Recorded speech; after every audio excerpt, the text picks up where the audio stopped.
السلام علیکم ورحمۃ اللہ وبرکاتہ۔ سبھی ساتھی کا استقبال ہے ہمارے یوٹیوب چینل FB آصف میں۔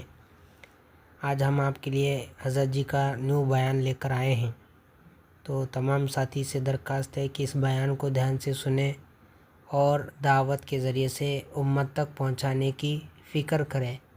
السلام علیکم ورحمۃ اللہ وبرکاتہ۔ کچھ کہہ رہا، اگر کوئی مشرک تلوار کے ڈر سے کلمہ پڑھ لے، تلوار کے ڈر سے کلمہ پڑھ لے، دل کے ارادے سے نہ پڑھے، تلوار کے ڈر سے کلمہ پڑھ لے، تو یہ قتل کرنے والا مسلمان اللہ کے رسول کے یہاں اس کافر کی جگہ پر آ جائے گا۔ سنو غور سے بات، اسلام تو ساری اقوام کو اپنے اندر داخل کرنے کے لیے ہے، ساری اقوام کو اپنے اندر داخل کرنے کے لیے ہے۔ اسلام ون وے ہے، کیا ہے؟ آنے کا راستہ ہے، جانے کا راستہ کوئی نہیں ہے۔ صرف اسلام میں آنے کا ہی راستہ ہے، نکلنے کا کوئی راستہ نہیں ہے، نکلنے کا کوئی راستہ نہیں ہے۔ اسلام میں آمد ہی آمد ہے، اسلام سے خروج کا کوئی راستہ نہیں ہے، کہ اسلام میں تو آمد ہی آمد ہے، نکلنے کا کوئی راستہ نہیں ہے۔ میں عرض کر رہا تھا کہ ایک صحابی نے ایک کافر کا پیچھا کیا، دوڑے اس کے پیچھے، وہ بھی بھاگا۔ جب اس نے دیکھا کہ اب میں بچ نہیں سکتا تو اس نے کہا اشہدو ان لا الہ الا اللہ۔ صحابی کو خیال ہوا کہ اگر اسے کلمہ پڑھنا ہی ہوتا تو اور پہلے سے پڑھ لیتا، اگر یہ کفر سے رجوع اب کر رہا تلوار دیکھ کر، تو اس کا کلمہ پڑھنا جان بچانے کے لیے ہے۔ حضور اکرم صلی اللہ علیہ وسلم نے ان صحابی کو اتنی ملامت کی کہ تم نے اس کے کلمہ پڑھنے کے بعد اس کو کیسے قتل کر دیا؟ صحابی نے عرض کیا جان بچانے کے لیے پڑھ رہا تھا۔ آپ نے فرمایا اگر اس کا دل پھاڑ کر بھی دیکھ لیتے تب بھی تمہیں کلمہ نظر نہ آتا۔ میری بات توجہ سننی پڑے گی، یہ مطلب نہیں ہے کہ تم دل پھاڑ کے دیکھ لیتے تو تمہیں معلوم ہو جاتا، مطلب یہ تھا کہ اگر تم اس کا دل پھاڑ کے دیکھ لیتے تب بھی تم نہیں کہہ سکتے کہ اس نے کلمہ کیوں پڑھا ہے، تب بھی تم نہیں کہہ سکتے، کلمہ تمہیں نظر نہیں آئے گا اس کے دل میں۔ اگر تم دل پھاڑ کے بھی دیکھ لو گے، ایسا نہیں کہ دل میں سے کوئی روشنی نکلے گی، تم سمجھ لو گے کہ ہاں دل سے پڑھا تھا۔ آپ نے فرمایا اگر اس کا دل بھی چیر کے دیکھ لیتے تب بھی تم یہ نہیں کہہ سکتے کہ اس نے کلمہ کیوں پڑھا ہے۔ میں عرض کر رہا تھا کہ اصل میں بات یہ تھی کہ اسلام وہ تو مسلمان کے معاملات سے پھیلا ہے، مسلمان کے معاملات سے پھیلا ہے، اسلام مسلمان کے معاملات سے پھیلا ہے۔ حضور اکرم صلی اللہ علیہ وسلم یہود سے جزیہ وصول کرنے کے لیے ایک صحابی کو بھیجتے، وہ جا کر ان سے کہتے یہودی سے کہ جتنا عمدہ مال ہے تو پہلے چھانٹ لے، جتنا عمدہ مال ہے تو پہلے چھانٹ لے، جو تو چھانٹ کے الگ کر لے گا وہ تو لے لینا، جو بچے گا وہ میں لے جاؤں گا، جو بچے گا وہ میں لے جاؤں گا، تو پہلے عمدہ مال اپنے لیے چھانٹ لے۔ اللہ اکبر۔ حالانکہ اس سے جزیہ لے رہے ہیں تاکہ یہ مغلوب ہو کر تابع ہو کر رہے، جزیہ لینے میں بھی، جزیہ وصول کرنے میں بھی اتنی رعایت کر رہے اتنی رعایت کر رہے کہ تو عمدہ مال اپنے لیے چھانٹ لے، جو مال ردی ہے وہ الگ کر دے، میں ردی مال لے جاؤں گا۔ جزیہ لینے میں ایک غیر مسلم سے اتنی رعایت کہ میں گھٹیا مال لے لوں گا، عمدہ مال تو چھانٹ لے۔ میں عرض کر رہا تھا مسلمان کے معاملات سے غیر اسلام کو سمجھتے تھے۔ علی رضی اللہ تعالیٰ عنہ کا جھگڑا ہو گیا ایک یہودی سے،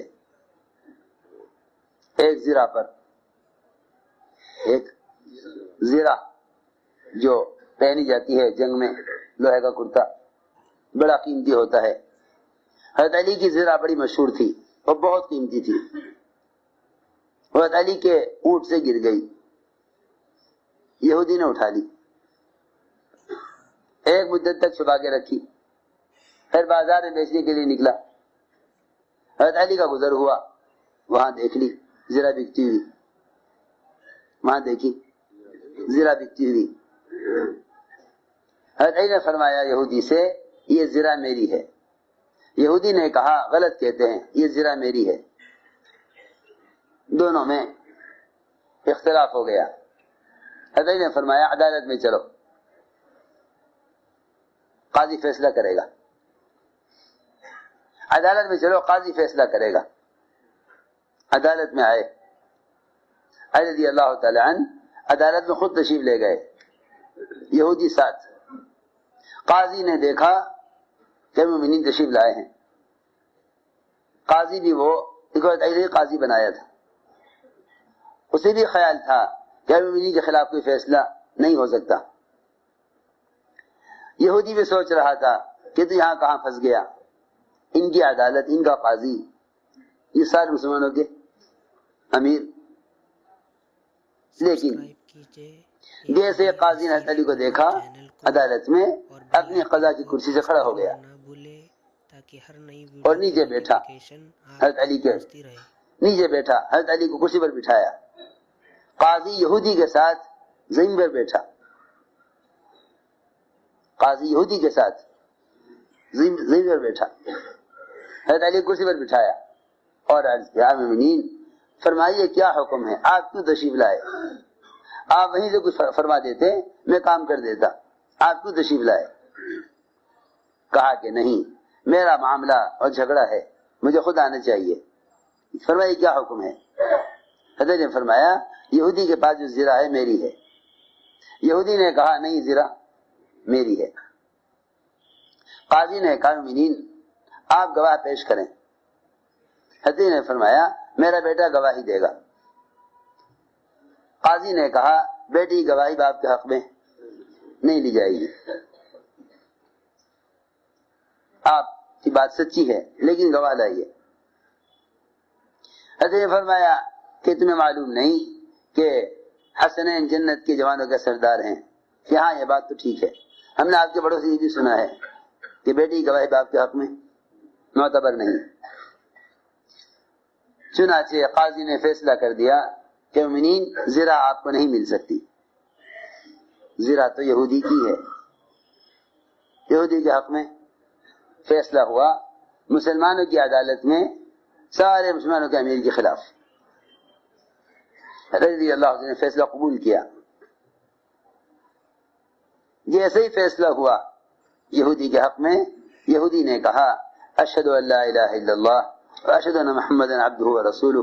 بات یہ ہے کہ ہم تو دیکھنا چاہتے تھے کہ آپ کی عدالتوں میں نبیوں کے طریقوں کے مطابق فیصلے ہوتے ہیں یا قوم اور اپنے قبیلے اور اپنے رشتہ دار اور اپنے متعلقین کے اعتبار سے فیصلے ہوتے ہیں۔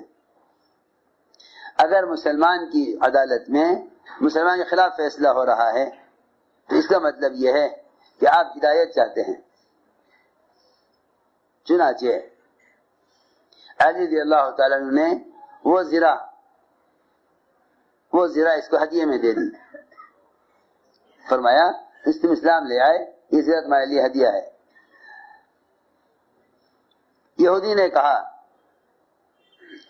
یہ کہا کہ مومنین زرہ آپ ہی کی ہے، زرہ آپ ہی کی ہے۔ میں دیکھنا چاہتا تھا کہ آپ کی عدالتوں میں فیصلے ہوتے ہیں وہ انبیاء کے فیصلوں کے مطابق ہوتے ہیں یا اس کے خلاف ہوتے ہیں. ساری بات کا خلاصہ یہ تھا کہ وہ محنت جو صحابہ پر کرتے تھے، وہ محنت جو صحابہ پر کرتے تھے، وہ محنت امت میں سے ختم ہو گئی. وہ محنت امت میں سے ختم ہو گئی. وہ محنت ختم ہو گئی جو صحابہ پر کرتے تھے. یہ ہے اس مسلمان کے اسلام سے مرتد ہونے، اسلام سے نکلنے کا اصل سبب. میں نے ساری بات سیدھی سمجھانے کے لیے عرض کی تھی کہ صحابہ کی محنت غیروں پر اور صحابہ کی محنت صحابہ پر، جیسے انبیاء علیہ السلام کی محنت غیروں پر اور انبیاء علیہ السلام کی محنت اپنے اتباع کرنے والوں پر. انبیاء کی محنت اپنی اتباع کرنے والوں پر، انبیاء علیہ السلام کی محنت اپنے اتباع کرنے والوں پر غیروں سے کہیں زیادہ تھی. غیروں سے کہیں زیادہ تھی. حضور اکرم صلی اللہ علیہ وسلم اپنے صحابہ پر محنت فرماتے، صحابہ پر محنت کرتے.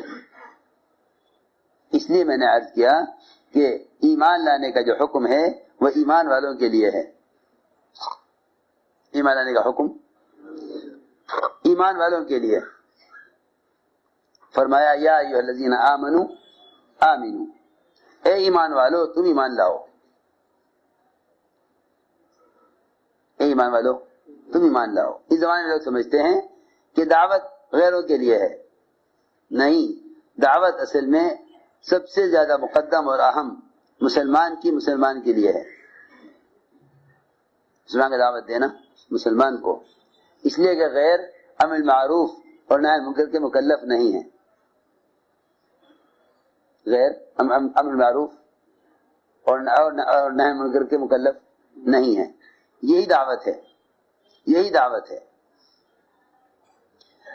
یہی دعوت ہے کہ بھلائی کا حکم کرو، برائی سے روکو. اس کا سب سے زیادہ حقدار اور اس کی محنت کا میدان خود مسلمان ہے.